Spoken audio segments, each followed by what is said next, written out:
If you've clicked on this video, it's not a coincidence. We have a shared curiosity about understanding harmonic complexity, chord complexities, and looking at chords as a spiral. Look at that.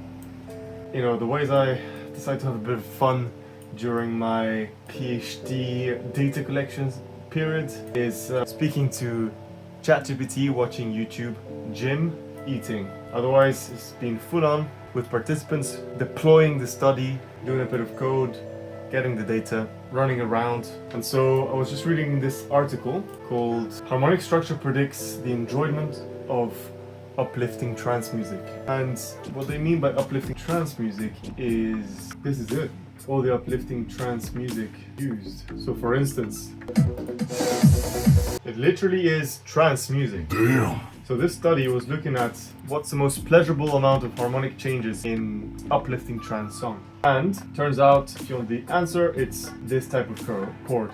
You don't want too repetitive, you want relatively complex and not too complex.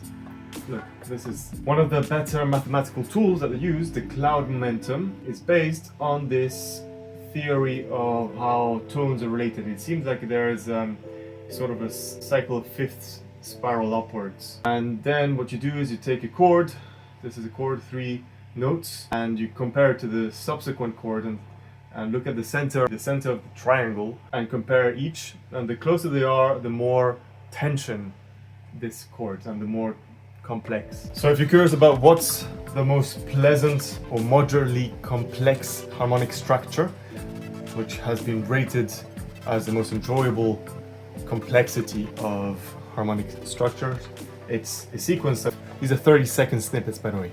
The first half of your structure is A, B, C, D. You have 4 different chords followed by repetition of 2 or 1 chord from the previous one.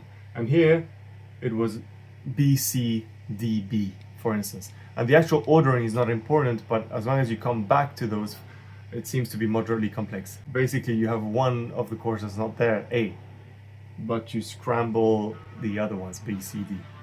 Uplifting trance song, that's your go-to. Which I'll probably do actually. I might check out the video description to see if I made one science-based trance piece. Alright, so actually I thought I was going to use my MIDI, but it turns out the code has not used that. But it explains here, I can use the bottom row, just show you.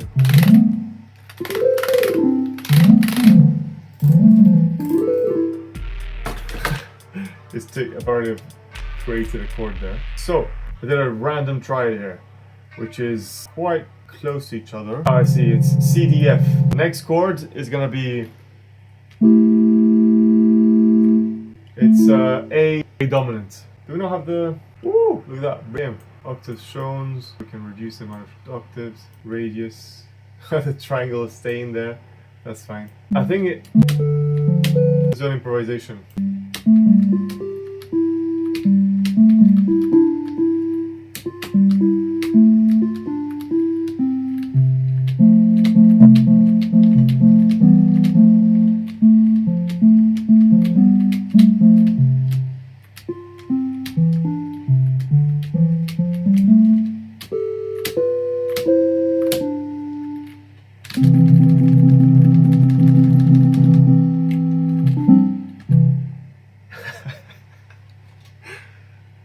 Voila!